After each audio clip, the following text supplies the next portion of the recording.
একটা জায়গা আছে, কই? দারুচিনি দ্বীপ। সেটা আবার কই? জীবনে নাম শুনিনি।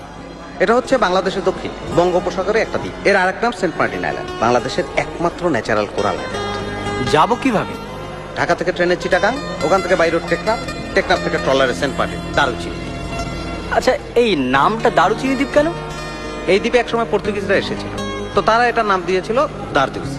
স্থানীয় লোকজন তো আর দারদিউসি বলতে পারতো না, ওরা বলতো দারুসি।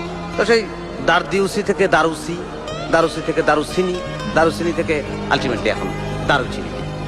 আচ্ছা দোস্ত, এটা কি জীবনানন্দ দাশের বনলতা সেনের দারুচিনি দ্বীপ নাকি? ছাগল, জীবনানন্দ দাস কি পর্তুগিজ ছিল না? আচ্ছা, ওখানে দেখার কি আছে? কি দেখার নাই সেটা বল।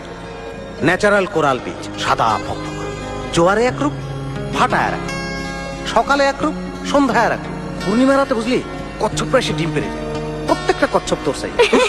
আরো আছে ছেড়া দ্বীপ, উড়ন্ত মাছ। কস কি, পৃথিবীর ইকোলজিক্যাল ব্যালেন্সের জন্য এই দ্বীপের ভূমিকা তো সাংঘাতিক। আচ্ছা